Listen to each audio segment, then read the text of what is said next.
Muito obrigado, presidente. Vamos lá. Vamos começar discutindo. Primeiro eu queria começar parabenizando a vereadora Liana Cirne pelos requerimentos colocados. Muitos requerimentos que são muito úteis para a cidade do Recife e para os públicos que foram direcionados. Vamos lá. Requerimento 7327.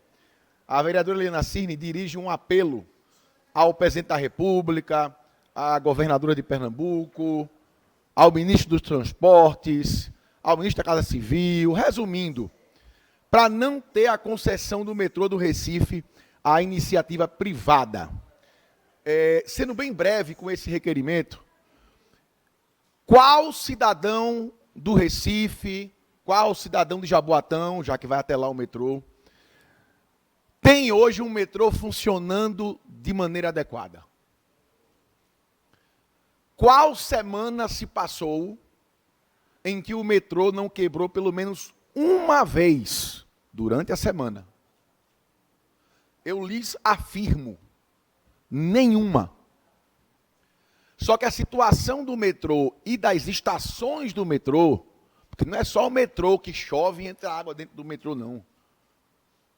Não é só dentro das composições que as peças quebram, que a porta não funciona e etc. não. As estações do metrô também estão sucateadas. É telhado vazando, não é goteira, aquilo é cachoeira. Cadeiras quebradas, elevadores que não funcionam, escadas rolantes que não funcionam. Para falar de acessibilidade, falando de metrô, é para parar. Não tem acessibilidade. Acesso para idosos? Não tem.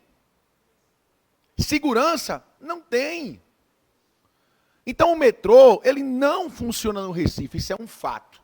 Possíveis soluções. Governo federal destinar verba para a CBTU e fazer assim, ajeite. Foi feito? Não.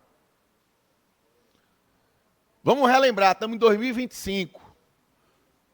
De 2002 para cá, governo Lula 1, governo Lula 2, governo Dilma 1, meio governo Dilma, meio governo Temer, um governo Bolsonaro e agora mais meio governo Lula. Nenhum resolveu o problema. Nenhum. Por que agora iria resolver? Então, a privatização, desde que seja feita da forma correta, não é pegar o bem público e fazer assim, toma que é teu.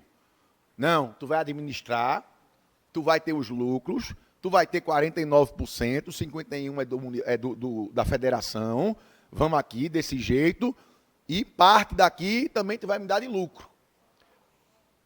O poder público, o governo, deixa de ter o custo, deixa de ter o trabalho, não só da manutenção, como do gerenciamento, e, melhor, ainda recebe uma parte dos lucros. Essa é a privatização correta.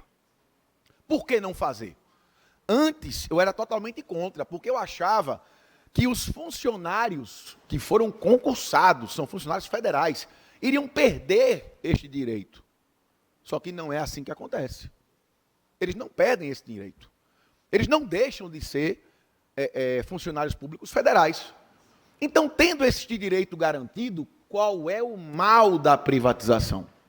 Não tem. Então, eu defendo sim a privatização do metrô, porque eu acho que o fim é o mais importante. Qual é o objetivo final do metrô? Que as pessoas tenham locomoção. Que elas sejam respeitadas na hora das 5 horas da manhã, pegarem um metrô para ir para o seu trabalho. E não que elas fiquem em filas, com o metrô quebrado, que sejam sentando ou nem sentando quando não tem cadeira, sem elevador, sem escada rolante, no metrô que é lotado porque não tem composições suficientes, com a linha de metrô que é insuficiente para cobrir a região metropolitana inteira, porque essa é a realidade de hoje. Eu vou passar a parte ao vereador Gerson Machado para dar tempo de eu passar para a vereadora Liana também. Parabéns pelos argumentos, vereador. Eu acho que diariamente nosso gabinete recebe inúmeras denúncias do metrô do Recife. Como está sucateado, como está abandonado e como ao longo dos anos só vem piorando a situação. E eu estava escutando os argumentos da esquerda quando estava aí em cima, e eles falam em tarifa social zero, sendo que eles não entendem que o custo do metrô vem do imposto. E o imposto, quem paga somos nós, cidadãos. Ou seja, se a tarifa social zero do metrô não vai custar nada para aquela pessoa que está ali, pegando o metrô, ela não entende que naquele momento ela não vai pagar o metrô, mas quando ela for no mercado, a comida vai estar mais cara. Quando ela for pagar uma taxa de luz, a luz vai estar mais cara. Porque o Estado vai estar inchado, o serviço vai estar precário, como sempre é precário, e quem vai estar sofrendo são eles, porque a locomoção no Recife é um problema gigante. O nosso metrô ele precisa de fato ser ampliado. Hoje a gente tem uma linha que não atende toda a nossa cidade, e a gente tem hoje o pior trânsito do Brasil.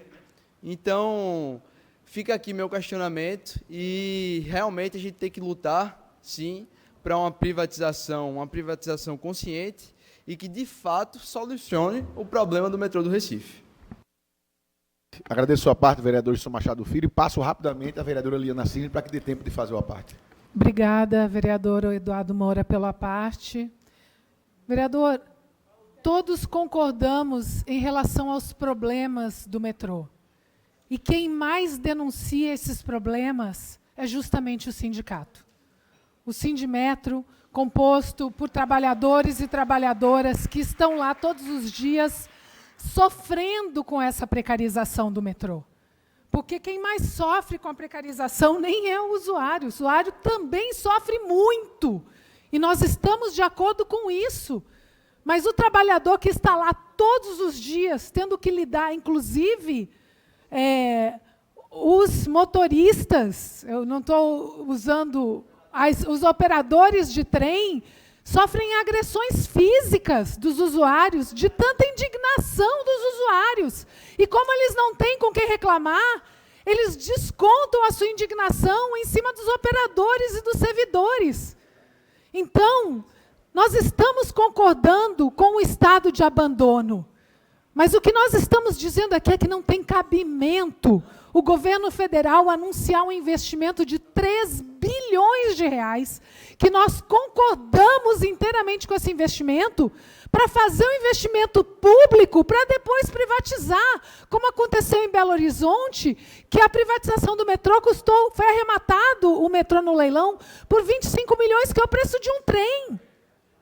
E o que é que a gente discorda? A gente discorda do resultado, porque a gente não acredita que a privatização vai melhorar o serviço. Porque o que aconteceu em Belo Horizonte, o que aconteceu em São Paulo, o que aconteceu no Rio de Janeiro foi aumento do intervalo dos trens. Se antes o usuário esperava 15 minutos, ele passou a esperar 25. Os trens mais superlotados, isso onde houve privatização. Os trens mais superlotados, a tarifa mais cara. E não houve a expansão. O que é que nós estamos concordando? Tem que haver expansão para o litoral norte, por exemplo. Tem que haver expansão para a Suape. Nós concordamos com isso, mas nós não concordamos com qual é o tipo de solução para o problema. O problema está aí para todo mundo enxergar, especialmente o Sindimetro, os trabalhadores e trabalhadoras e os usuários. Mas a solução para nós não passa pela privatização. Passa pelo fortalecimento do metrô público, como patrimônio do povo, com investimento, sim, através de impostos. Os impostos são para custear um Estado social democrático de direitos. Então, aliás, é por isso que a gente defende a taxação dos super ricos. Porque quem pode andar com um carro que custa 1 milhão, 2 milhões de reais, pode custear o metrô público para quem não pode pagar a passagem. Obrigada. Acato parcialmente o seu à parte, vereadora. Nosso discurso se complementa, isso é que é bom na democracia, né? Como eu digo, não é para ter lados, é para ter aqui a fonte, o norte ser a melhora da população. Concordo com quase tudo que a senhora falou, eu só discordo de uma coisa. Eu acho sim que a população sofre tanto quanto os servidores, não menos. Eu concordo com a senhora que o tipo de privatização, se foi feito da maneira errada em outros cantos, não pode ser repetida. Concordo totalmente com isso. Sim, seria o certo o metrô ser mantido com o dinheiro dos impostos. Mas, infelizmente, nesse país, os impostos são desviados pelos corruptos para o próprio bolso. E isso é inegável. Qual a solução que pode dar certo? Eu acredito que com uma privatização bem feita, e aí sim, pode solucionar esse caso. Eu só preciso também pontuar aqui o seguinte, taxação de super rico, etc. Não era nem esse o ponto, mas não é justo que uma parte da sociedade pague para que outros usem. Eu acho que tem que ser uma coisa de todos. O que eu acho que tem que acontecer é que o imposto que é pago por todo mundo não vá para o bolso do corrupto. E aí a gente tem que lutar contra isso, lutar contra a corrupção. Encerrado esse tempo desse requerimento, e a gente concorda com isso. Eu acho lindo quando isso acontece aqui na casa. A gente está aqui para se completar, com as ideias diferentes, mas se completar para a melhoria da população. Perdão, presidente, vou para o 7369 agora, que é uma audiência pública que a vereadora Liana Cirne pede, aqui no plenarinho, para discutir o desafio, né, o tema moradia segura, desafios e caminhos para a manutenção dos habitacionais. Perfeito para mim esse requerimento. Porque ela está trazendo um tema que é importantíssimo a gente debater. Um tema que o vereador Felipe Alecrim tem diversos requerimentos também sobre isso. Os habitacionais que já foram entregues no Recife estão entregues. Rachaduras, problemas estruturais, pessoas que tiveram o direito à casa própria garantido, tendo que ser removidas do seu apartamento, porque agora está sob risco de queda. Por quê? Pela falta de manutenção desses prédios que foram entregues. Ah, mas entregou os apartamentos, tem que ter o síndico para tomar conta. Aí a gente está gastando dinheiro público para um bem público e não está tomando conta, está jogando o dinheiro fora. E isso completa toda a situação que acontece no Recife.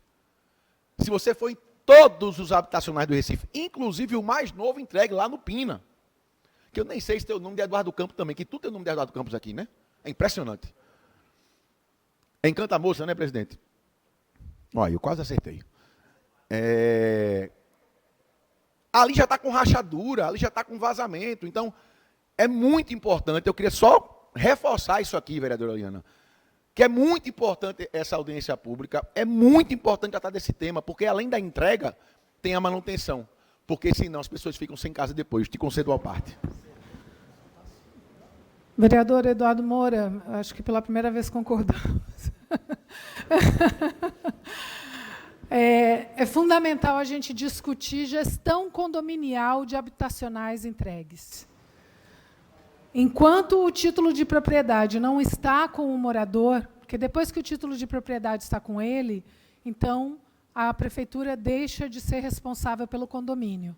Mas, enquanto isso não acontece, é preciso discutir gestão condominial, e essa audiência pública tem o objetivo de discutir gestão condominial de habitacionais que foram entregues, que os moradores estão sem os seus títulos de propriedade e que os habitacionais estão em situações extremamente precárias. Então, é o caso, por exemplo, do habitacional do Cordeiro, que eu tenho visitado com frequência gigantesca. E as crianças pedem que cuide do campinho de futebol para elas poderem jogar futebol. As crianças pedem para cuidar da quadra da Ci Ribeiro. O habitacional está com as escadas caindo. Então, isso é muito grave. É muito grave e a gente precisa discutir essa situação dos habitacionais cujo título de propriedade ainda não foi transferido para os moradores. Como se dá a gestão condominial?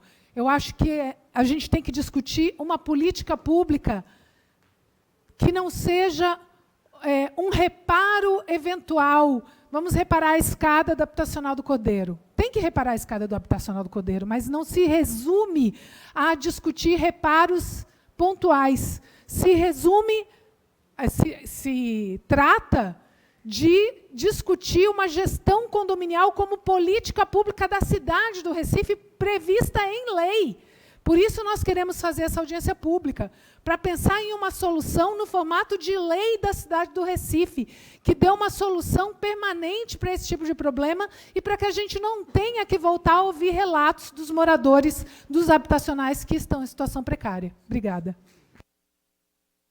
Agradeço a sua parte, vereadora. Por isso que eu elogiei a colocação do seu requerimento, porque é muito pertinente. E isso coaduna, isso se junta ao que a gente vivenciou nesse fim de semana, vereador Felipe Alecrim. Foi-se criada uma narrativa de que os moradores lá daquela área de Boa Viagem são contra a habitação. Não é verdade. Foi-se criada uma narrativa de que eles são burgueses. Não é verdade. Ali é um bairro, aquela parte do bairro de Boa Viagem lá, da Vila da Aeronáutica, e aí, presidente, eu estou no tema de habitação, tá?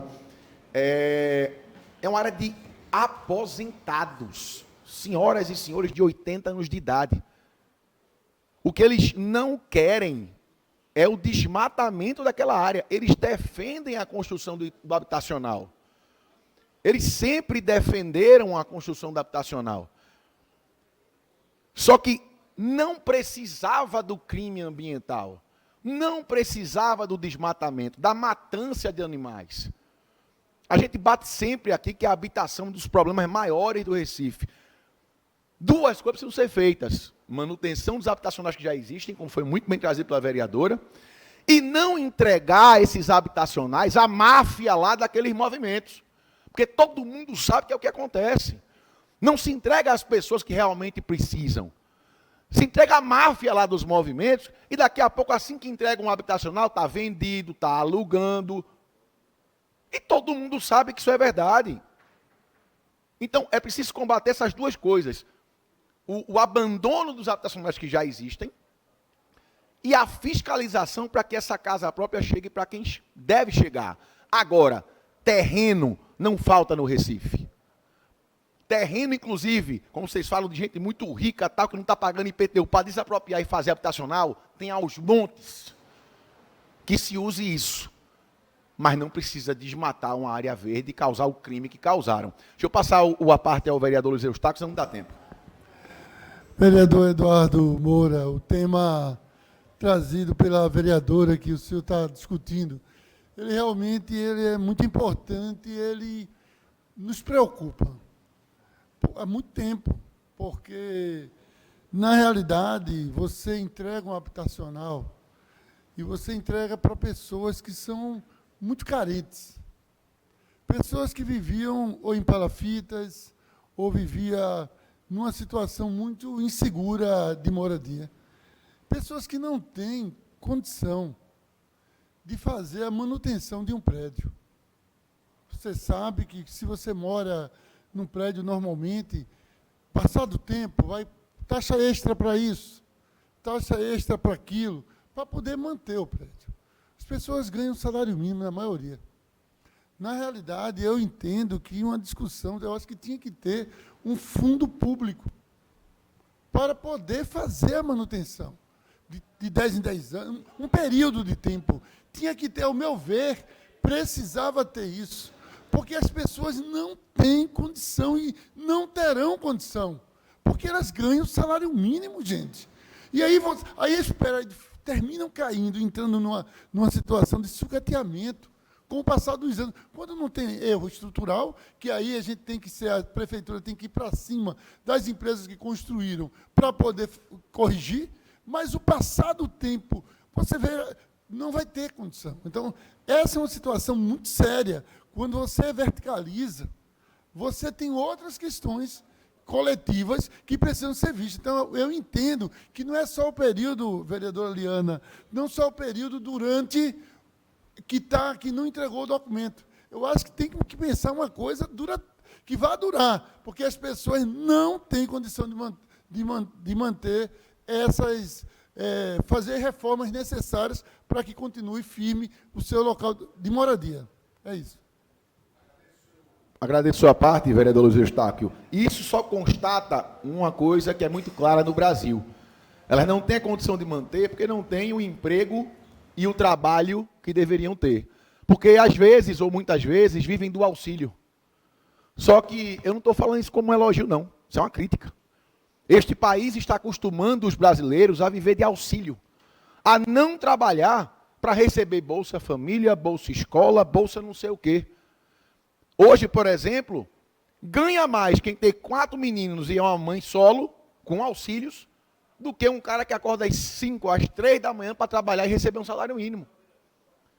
Então, isso é uma realidade que o senhor trouxe aqui. Mas uma realidade que mostra o que não se quer mostrar no Brasil. Não se quer mostrar no Brasil que a gente está criando uma pátria com pessoas que querem simplesmente não fazer nada e tudo tem que ser dado pelo governo. E isso está errado. A moradia ser facilitada, dando oportunidade de trabalho para as pessoas, isso constrói uma sociedade. Agora, dar apartamento, dar não sei o quê, sem que a pessoa contribua com a sociedade, isso não é criar uma sociedade. Isso vai matar não só a cidade, o estado, o país. Porque só sai. É como você ter uma piscina e você abrir o ralo sem completar a água. Ela vai secar. E quem vai pagar a conta é todo mundo. Então, fechando o tema aqui, moradia, muito bom o requerimento, temos que discutir isso e fiscalizar a manutenção dos habitacionais, mas que fique claro, existe uma máfia também nos habitacionais que tem que ser investigada, e que não se bote habitacional destruindo a pouca natureza que se tem no Recife, porque o prefeito gastou muito com o parque, e agora está destruindo um parque que estava pronto.